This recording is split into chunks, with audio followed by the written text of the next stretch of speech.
ಹಸ್ತದಲ್ಲಿ ಜಾತಿಯ ಜ್ವಾಲೆ ಎದ್ದಿದೆ. ಇಕ್ಕಟ್ಟಿಗೆ ಸಿಲುಕಿದ ಡಿಕೆಶಿ ಬಿಕ್ಕಟ್ಟಿನ ಪರಿಹಾರಕ್ಕೆ ನಾಳೆ ಒಕ್ಕಲಿಗ ಶಾಸಕರ ಸಭೆ ಕರೆದಿದ್ದಾರೆ.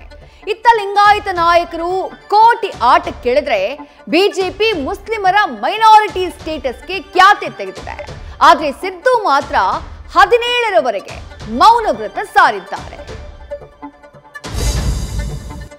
ಇದು ಮುಸ್ಲಿಂ ಮೊಹಬ್ಬತ್ ಕಿ ಮೀಸಲಾತಿ. ಕರ್ನಾಟಕ ಟೆಂಡರ್ ಬಗ್ಗೆ ಮೊದಲ ಬಾರಿ ಮೋದಿ ಸಂವಿಧಾನದಲ್ಲೇ ಇಲ್ಲದ ವ್ಯವಸ್ಥೆಗೆ ಕಾಂಗ್ರೆಸ್ ಹಾಲೆರೆದಿದೆ. ವಕ್ಫ್ನಲ್ಲಿ ಭಯ ಹುಟ್ಟಿಸುವ ಕೆಲಸ ಬಿಡಿ ಅಂತ ಹೇಳಿ ತಾಕೀತು ಮಾಡಿದ್ದಾರೆ. ಆದ್ರೆ ಬಿಜೆಪಿ ಟೀಕೆಗೆ ಸಿದ್ದು ಸಮಾಜ ಕಲ್ಯಾಣದ ಉತ್ತರವನ್ನ ಕೊಟ್ಟಿದ್ದಾರೆ. ಇಂದಿನಿಂದ ಲಾರಿಗಳು ಗೋಡೌನ್ನಲ್ಲೇ ಲಂಗರು ಹಾಕಲಿವೆ. ಅನಿರ್ದಿಷ್ಟಾವಧಿ ಮುಷ್ಕರಕ್ಕೆ ಕರೆ ನೀಡಲಾಗಿದೆ. ಡೀಸೆಲ್ ದರ ಕಡಿತ, ಟೋಲ್ ಪ್ಲಾಜಾ ರದ್ದು ಸೇರಿ ಹಲವು ಬೇಡಿಕೆ ಮುಂದಿಡಲಾಗಿದೆ. ಈ ಲಾರಿ ಸ್ಟ್ರೈಕ್ ತರಕಾರಿ ಸೇರಿ ಅಗತ್ಯ ಸೇವೆಗಳ ಪೂರೈಕೆಯಲ್ಲಿ ವ್ಯತ್ಯಯದ ಆತಂಕ ಮೂಡಿಸಿದೆ.